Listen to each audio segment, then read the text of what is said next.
Welcome to Voices Beyond the Spectrum. Real stories, brave voices, radiant perspectives. This is the podcast for parents and caregivers of autistic and neurodivergent children and teens. I'm your host, and each week we hold space for honest conversations, shared struggles, and hard-won victories from those who truly live it. You're not alone. Your story matters, and it starts here. Hi, welcome back to Voices Beyond the Spectrum. I'm your host, Karla Chinen, and today we have a special guest. Her name is Carol Larkin, a passionate advocate with the Proxy Parent Foundation, but she's not only a professional in the field, she's also a parent of a child with disabilities. Carol brings both life experience and expert insight into the long-term planning and support and what that really looks like in our community. Welcome, Carol. How are you today? I'm so good. Thank you so much for having me, Carla. Of course, it's a pleasure. Do you mind just telling our listeners a little bit about you, introducing yourself, your child, and let's start with the hard question. When you found out about that diagnosis about your child, how did that change your life and your perspective on things? Yeah, so I got pregnant in summer 2019. My son was due April 2020, right before the world shut down. And so um, he was born in the midst of, world chaos. And so he was born April 2020. And really, I would say that everything with his infancy was right on track. If anything, a little physically advanced. It wasn't until a little bit after his first birthday, 2021, he had a lot of signs as a baby and a couple of words. And we noticed kind of just a speech regression, just silence. We were losing his words. And in the midst of the pandemic, it's like in my mom gut, I knew something wasn't right, but then you had all of this external messaging of how is the pandemic affecting children? Are children's speech delayed because everyone's wearing masks? And also kind of family external messaging of, boys just talk later, or, little boys can be a little bit lazier than girls. And so it kind of ruminated inside of me, kind of like an anxiety building. And so first his speech went, then he started rejecting foods that he loved. We used to joke he was like a little bunny rabbit because he lived off of berries. It soon became such a fight trying to get him to eat. And then I would say that the third sign that we noticed, we used to take him to the park all the time, and he went from a little boy that would laugh watching other kids, would try to become involved, to suddenly, if he was at the top of the slide and another child got near, he would just cry, like in fear of just social interaction or just seeing someone unknown. And then, of course, came some self-injurious behaviors. He used to slam his head on the ground, slam his head on furniture. I remember I used to cry because he would get these bruises on his forehead, and I would just, feel so horrible for him.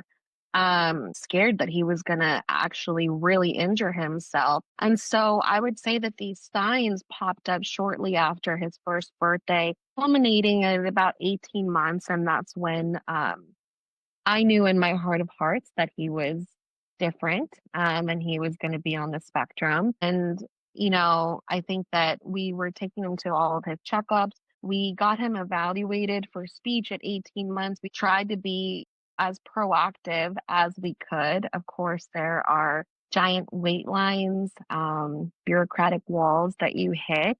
So I would say that we didn't get our official diagnosis until about 2.5 years old. Getting the diagnosis, it's bittersweet. I think that even if you know it in your heart of hearts, hearing it, it's still a shock. I cried, obviously. Um, and I think that on top of it all, we did have a bit of an unsavory doctor's visit that time for the diagnosis. It was really, I think, the only time that we felt hopeless. My husband and I always say, I think that we had a can-do attitude up until then. It's like, what do we need? What resource can we access? Just trying to be as proactive as we can. And then going into that visit, the doctor was very pessimistic. You know, he, she gave the diagnosis and then gave us the long list of things that my son would never do, you know. But he's not talking already. Well, he's not going to talk. Oh, he's not doing this. He's not going to do that.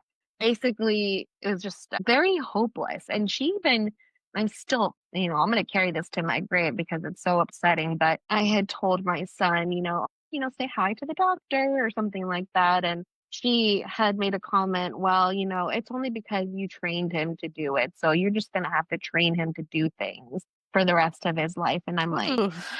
to a certain degree, I'm like, isn't Eh, that parenting? You train, you yeah. teach, it was not the best diagnostic experience, but it confirmed something that we already knew. And it was more of, okay, it is what it is.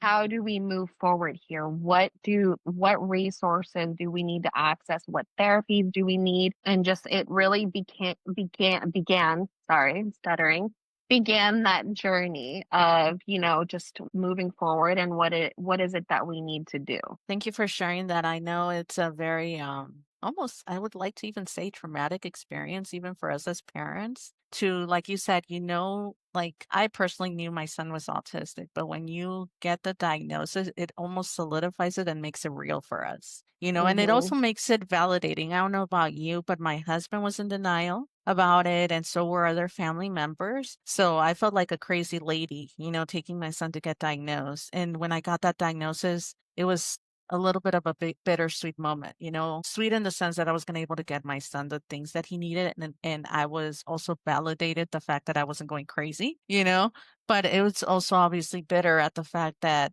you are confronted by these long lists of everything the doctor told you your kid can't do. And you're new at this. So you believe everything the professional says, you go in there with such hope that they're going to tell you how to fix it, not how hopeless your life is going to be for the rest, how they portray your life being for the rest of, I don't know, the existence of your child in your life. So, Yeah, in my opinion, it's very traumatic, absolutely. Like I said, that was the first time that we felt hopeless, even in suspecting autism. We're like, okay, because we were seeing our child for his abilities where they were at, and we're growing with him. And I will say that in a way, I'm thankful that he was my first because I didn't know any different. All I know is at that time, all I knew was how to be a mom to my son because I have two now, and my daughter is seemingly neurotypical. And now that I've experienced both, I can see it very plain as day. But yeah, the bittersweetness and then just the timing of our situation with the pandemic. And I just really didn't know what to believe. And obviously, I think there was always a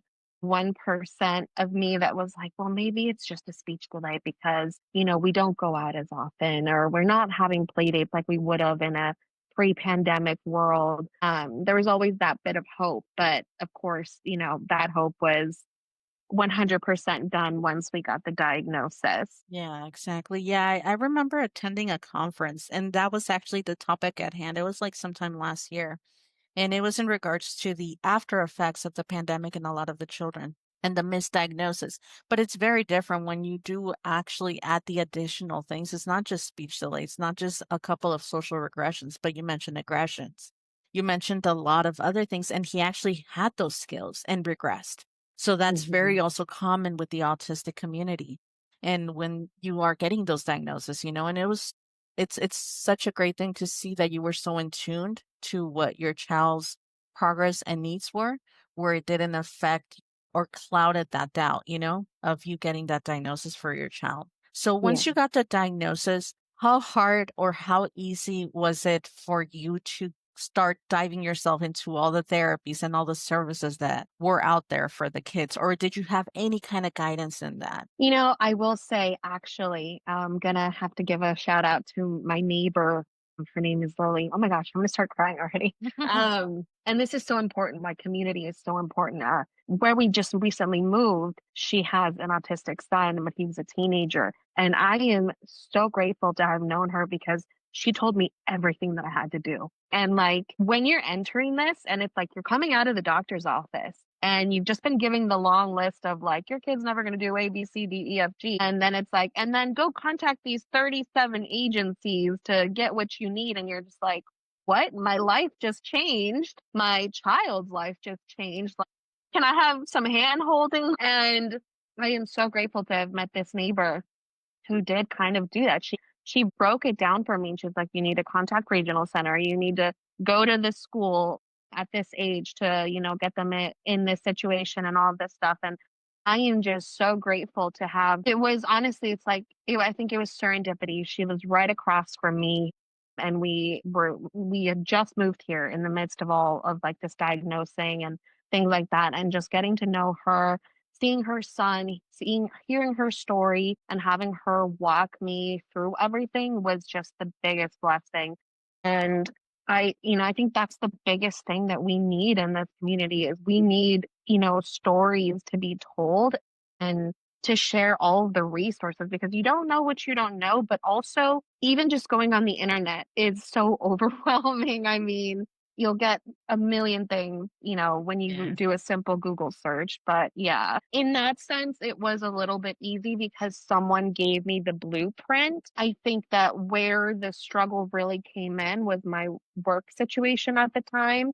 I live in the Inland Empire and I was commuting to work to Orange County 4 times a week. And then after the diagnosis, it's like, okay, speech therapy, OT, early intervention. We got him into Head Start, all of these things. And it's like, I'm in Orange County. Who's going to coordinate all this care? Who's going to let people into our house to help out with this? And not only that, just that longing to be here with him. I didn't want to miss any single moment. So the job aspect was difficult. I think that I've always said this as much as we all have gripes with our health insurance. We have Kaiser and I've always appreciated Kaiser because everything is in-house.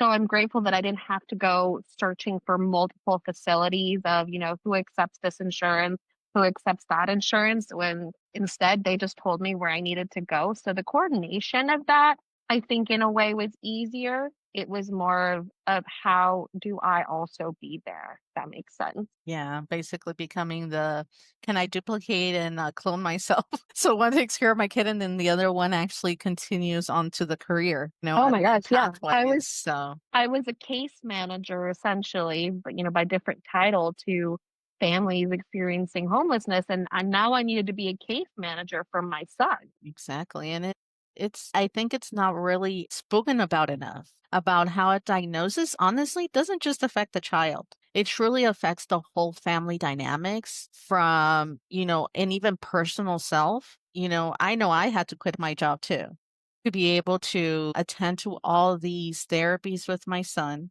to be able to manage whatever needed to come. And then I remember I tried to go back again to work. I only lasted there for like 2 months and then I had to quit again because the regressions were ridiculous, Hmm. So I mean, it is a great state to live in, California, honestly, with all the additional benefits you do get once you do understand the system to be able to stay at home with your child and be there for them because it is a full-time job. It is a full-time job to handle all the therapies and all the assistance. And I too have Kaiser. I gave them a shout out last week because they were amazing. My son had a tremendous meltdown in the office and they really work empathy to its finest. They were amazing. They didn't call security, you know, and the next day the doctor called me to check up on us to offer us other services that we might need. But I told him, I'm like, no, he's set. He has all the services. He's going to summer school. Don't worry. It's just these 2 weeks. And he doesn't do well in doctor's offices. I mean, not most kids do, but when he's that big, my kid is 200 pounds. 5'6". So he's a big Oh, guy. he's older. He's 11, but He's he 11. he has the size of a 18-year-old. Same with Mike, and my kid's 5, but his growth charts, he's slated to be like 6'3", and I'm like, no. That's my son too.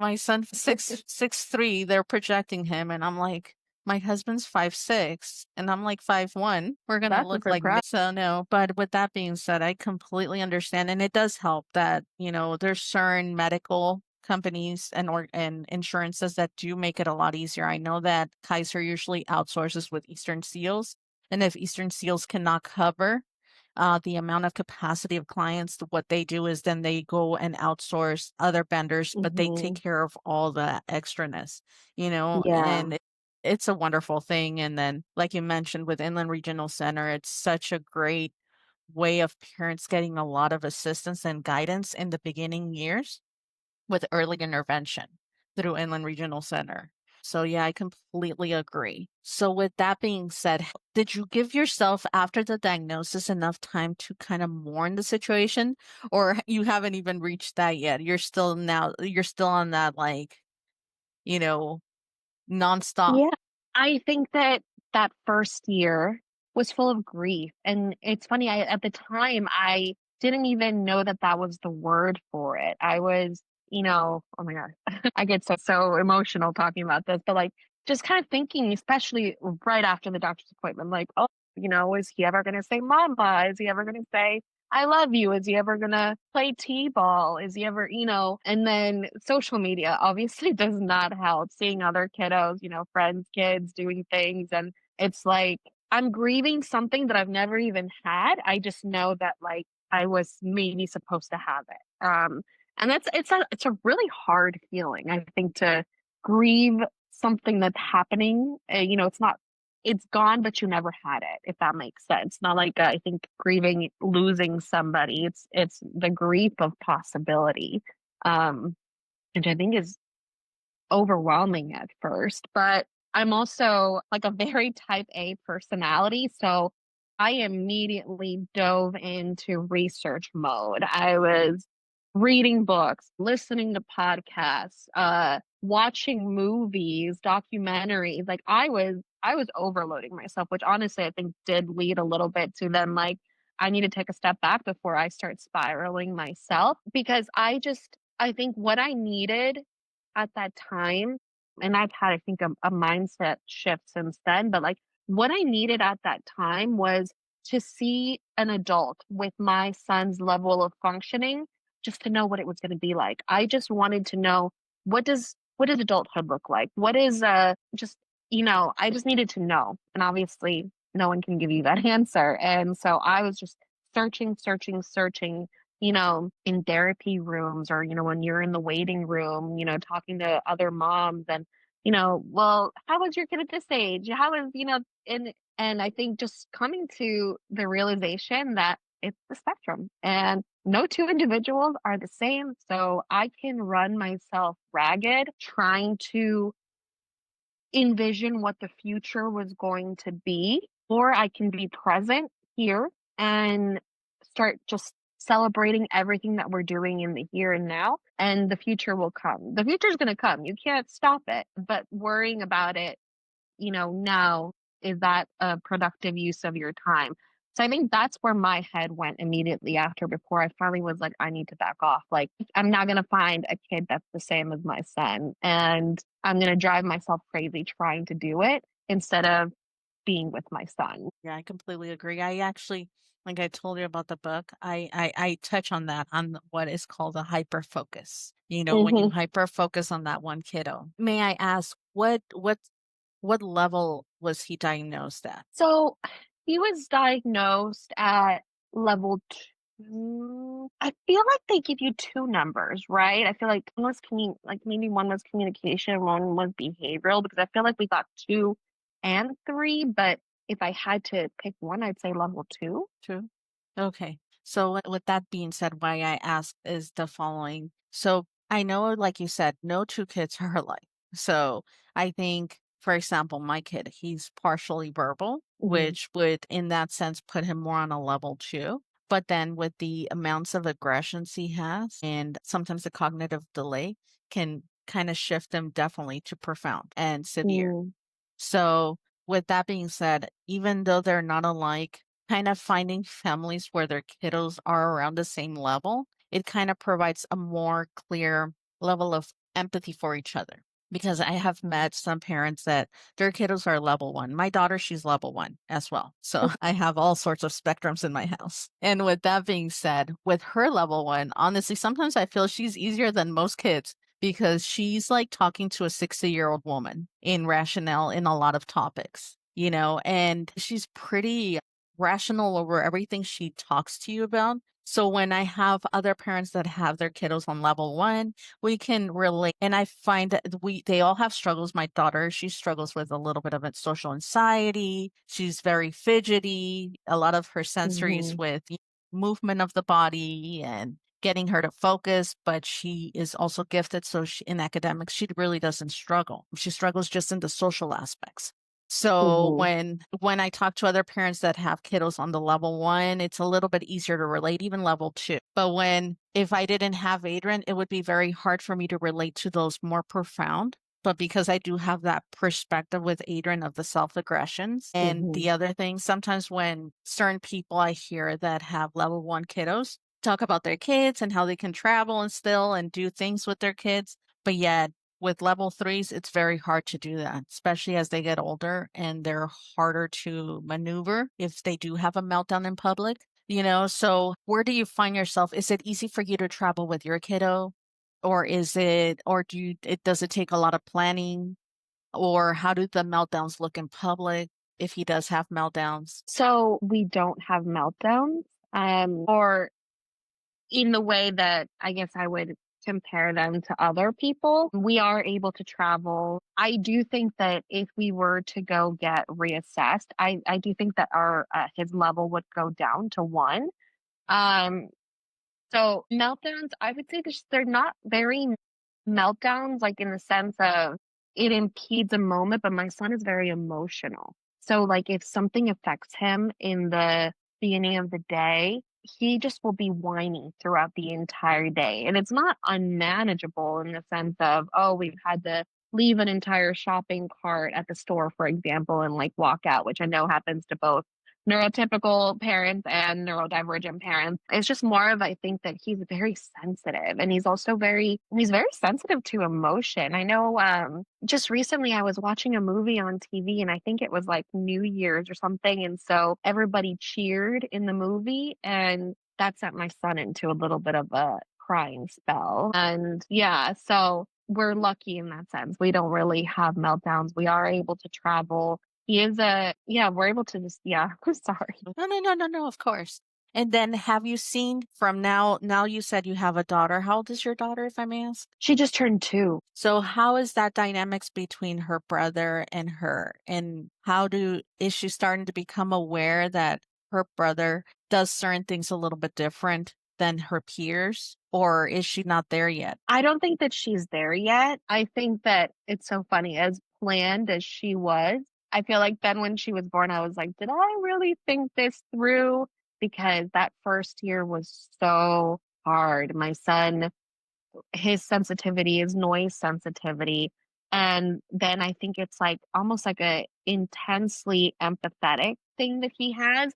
So whenever my daughter would cry as a newborn, he would melt down. And eventually, like as we kept like going through it and he was finding more and more words, um, he would like tell me like pick up Nora, pick her up, she's crying. And so it was just such a double whammy. Like being at home was easy because you can kind of keep them separated, but I'm telling you, I had some of the hardest moments of my life in the car with both of them in the back seat, with her crying and then sending him into kind of a meltdown cry as well.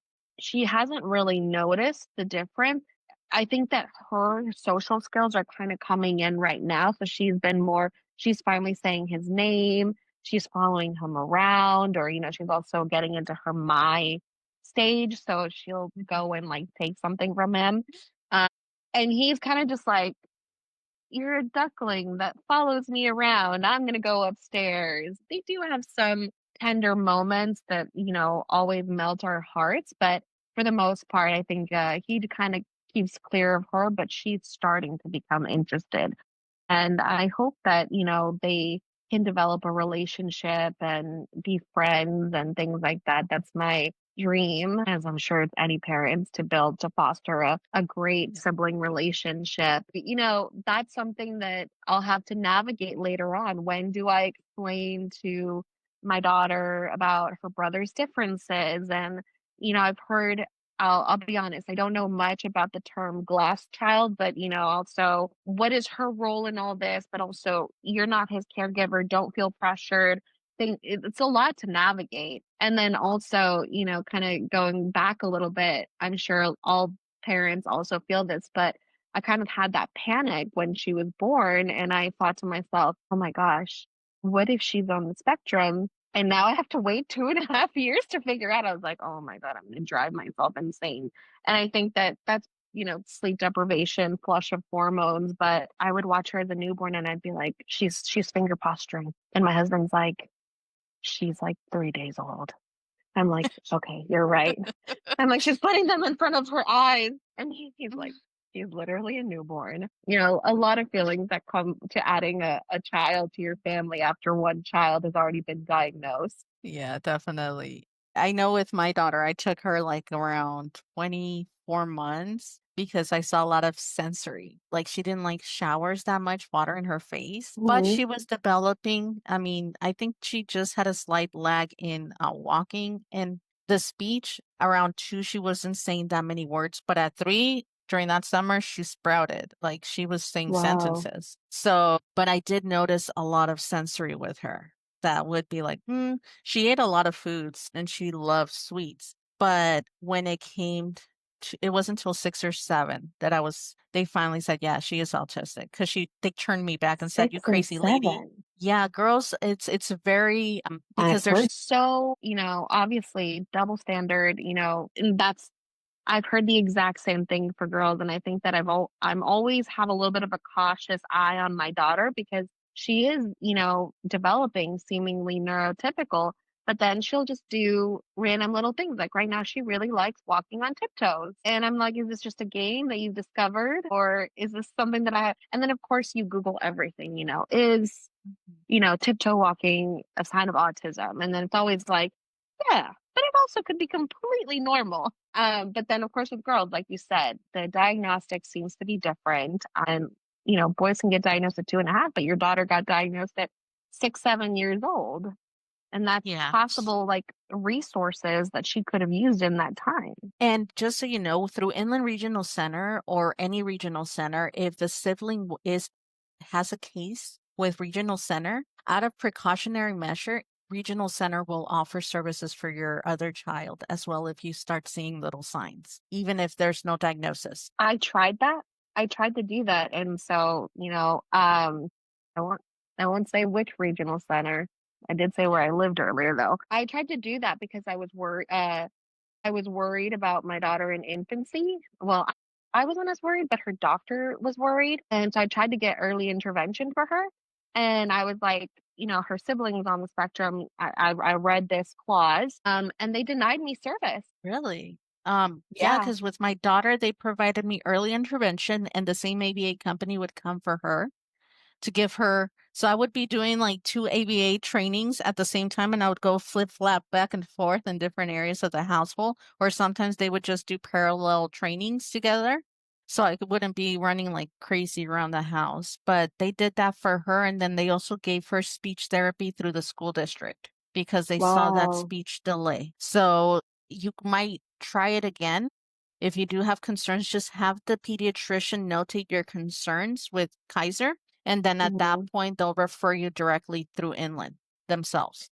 Yeah. So that might be a thing because sometimes they require the doctor to do a referral. So, Gotcha. yeah, so that helped. And then I'm glad you mentioned glass children. I actually bring that up in the book as well because I personally was a glass child myself with my sibling. But now as a mother, I have that perspective as well with my daughter. Even though she is on the spectrum, she's very high functioning.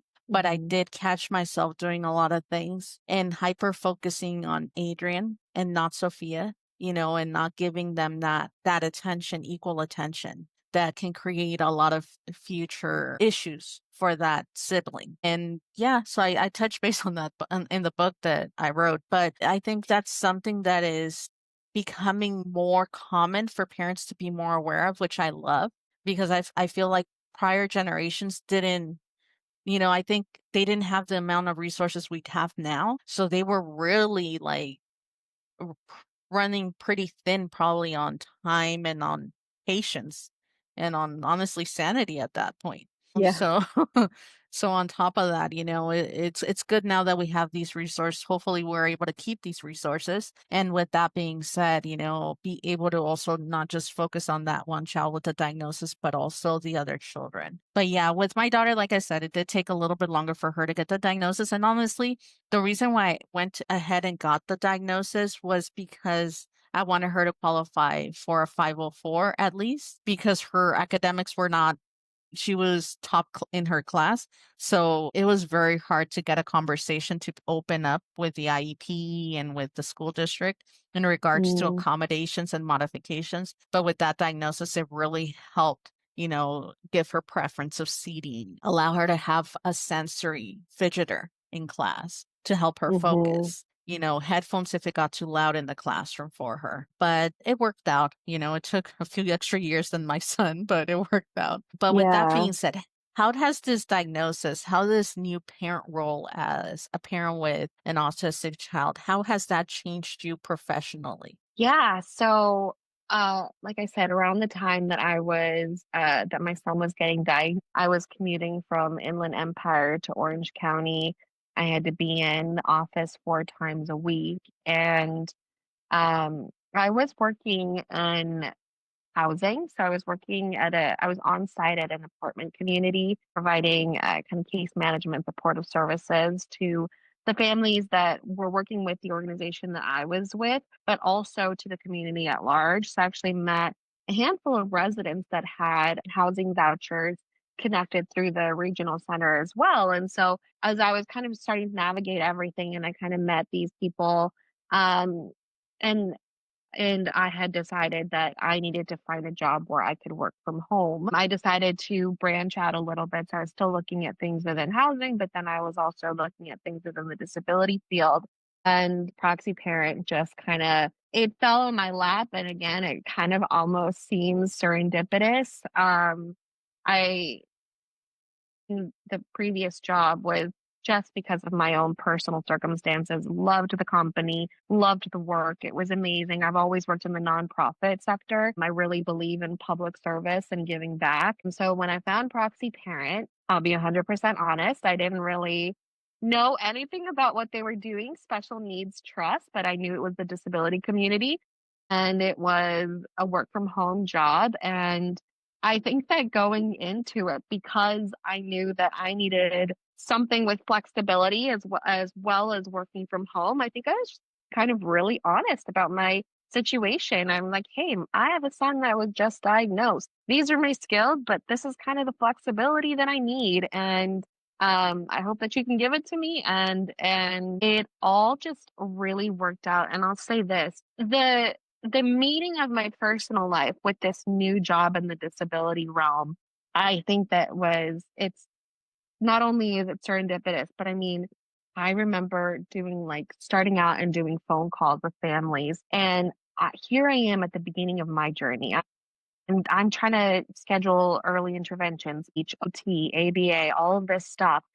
And now I'm talking to a parent at the end of the journey who is crying, worried. Who is going to look after my loved one when I die with the same care that I did, same care that we give our kids, right? In the perfect world, we would live a day past our children. And I was like, "Oh my God, I am so consumed by the beginning of this journey that I didn't even think about. You're right. I am going to die before my child, long before my child, hopefully. And who's going to look after them once they're done, once I'm done?" So it was really just kind of eye opening, world opening, and just, I think, again, kind of just put this whole thing into perspective of being present here in the here and now. But also, yes, have a mind towards the future, but not in the way that I was doing it, where I was kind of like information overloading myself. And I'm more focused now on just making connections with other moms, and sharing those resources. And so I know we're going to get into, the meat and potatoes of what it is that I do, but I think that the way that I came into this position was just really lucky. And I'm just very grateful that it allowed me to be home for my son and help him get the most out of what he needed, and be able to also earn an income. Yeah, I mean, that's beautiful, and you're right, like, we would if I've spoken to 1,000 parents, those same 1,000 parents, that's the first concern they have. Like, what's gonna happen to my children when I'm no longer here? And even discussing glass children, the amount of pressure that those siblings feel, and how they even modify their lives to adapt to what they know that's gonna be their responsibility as they get older. And it's not that the parent is imposing that at that point, they just they're just exposed to that and to seeing that. I remember I asked my daughter one day, I'm like, "Hey, how many grandkids are you gonna give me when you get older?" And she's like, "Are you crazy? I'm not gonna have kids. Do you think?" She's like, "Autism is most likely genetic. That means that my kids most likely will have autism. I don't wanna look like crazy person like you, and then on top of that, I already have my brother." And I'm like, Yeah, like, "Ow." not that bad. She's like, "Mom, I love you." And she's like, "You're overextended, mom." And I'm like, "I appreciate you acknowledging it, but dang, like, I feel like I'm afloat." But Yeah. I mean, they see everything. And I feel like with having these services, can you just give a very basic outline? I know parents out there listening to this, we are going to have a full training where she's going to go into detail exactly what Proxy Parent Foundation does. But right now, just like a little quick outline as to what you do and how you help families. Yeah, yeah, definitely. I'd love to because this is something that all of us parents with children with disabilities need to think about. It's long-term planning. So, Proxy Parent Foundation, we're a nonprofit organization, and we help families set up special needs trust. And a special needs trust is an estate planning tool for you to be able to leave money behind for your child, like an inheritance, without jeopardizing any benefits that they might be on. So SSI, Medi-Cal, if they end up being in affordable housing, CalFresh, all the benefits. It is especially important because the threshold used to dictate whether or not you lose your benefits is about $2,000. Imagine leaving $2,000 to your child and they no longer have health insurance, right? Or no longer have their monthly SSI.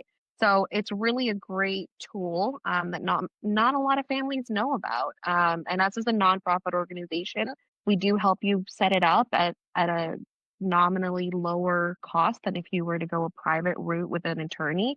But it's a way to ensure that your child has an extra level of protection after you pass. But beyond that, really, what the heart and soul of our organization is answering that question: who will care when I'm not there? And so, something that we do is we call it personal support services, where we hire someone in the local community to look after the beneficiary. So right now, I'm the kind of enrollment person as well. So you and I would etch out a care plan of things that you do for your child right now that you would like carried on after you pass.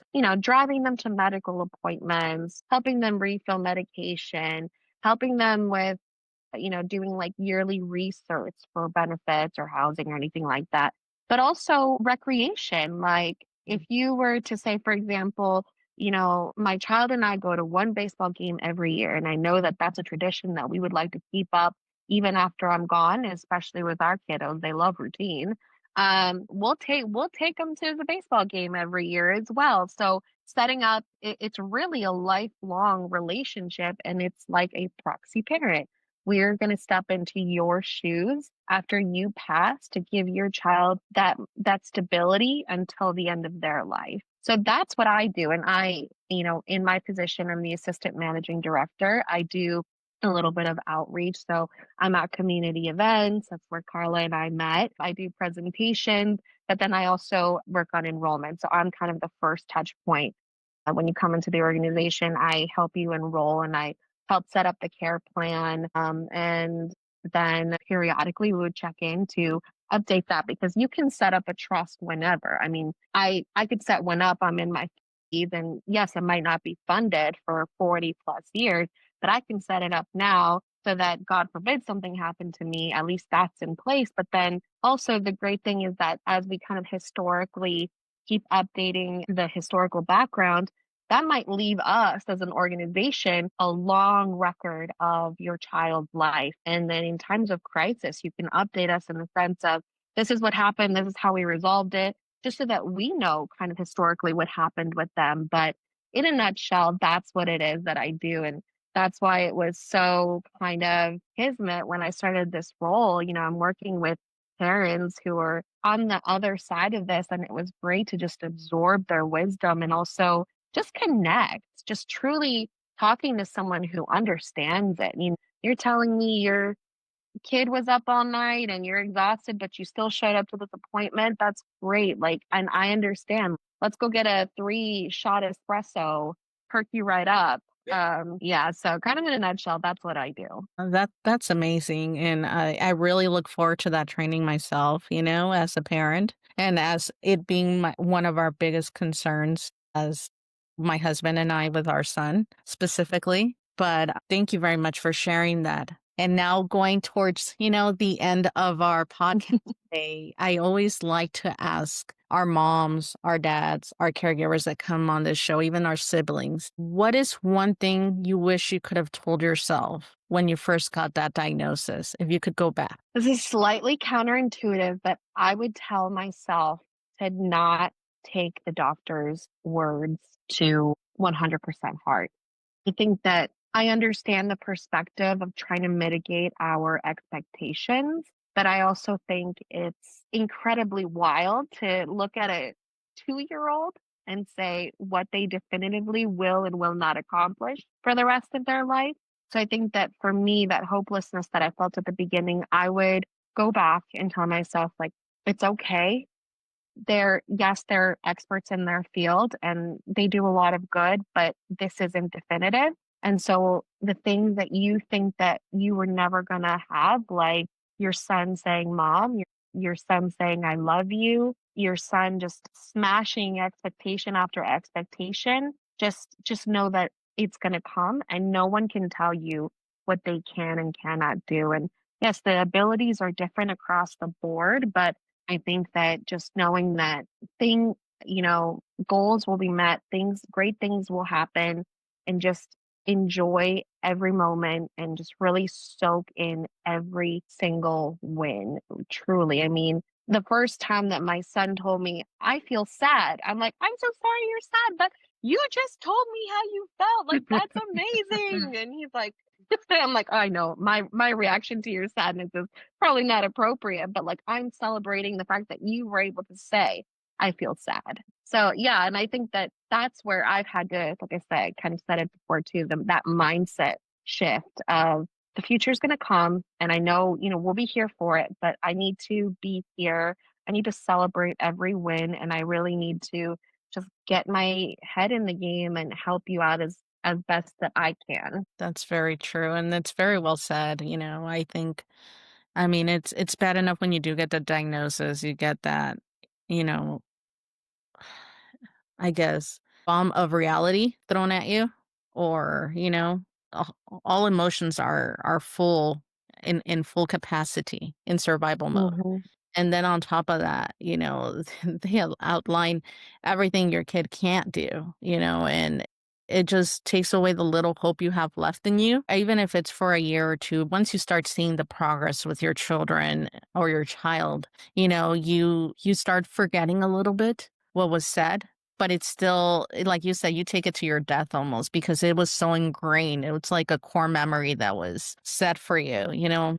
Same thing happened to me with an occupational therapist, occupational therapy meeting. I would go in there and my kid, it was our first evaluation. And then I asked him, my kid was 2.5.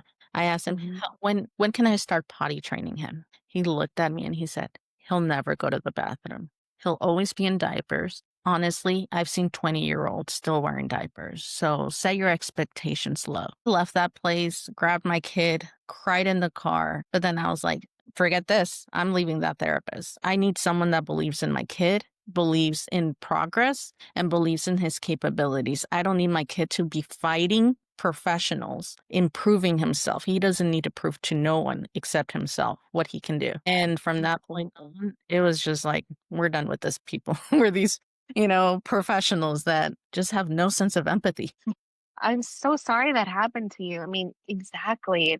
It's a spectrum for a reason, and it's just such a fine line between. I think there's the appropriateness of mitigating your expectations, right? You're also on the flip side. You're not going to tell the recently diagnosed person that everything's going to be okay, like that. There's not going to be any challenges or anything like that. But it is just. I mean, think about it. We are a living being that lives upwards of 100 years old sometimes. And at 2 years old, you're going to definitively say what someone can and cannot do, even with a disability. So I think that that's been my biggest lesson. And I hope that if anybody listening to this takes is just keep the hope alive, just keep putting in the work. And while your wins might look different, there will still be wins. Exactly. And yeah, and it's sad that you have to, say sorry to parents, for what professionals do. And I think like I'm you're a professional and you're invited to this podcast, but also because you're a parent and you come with that perspective.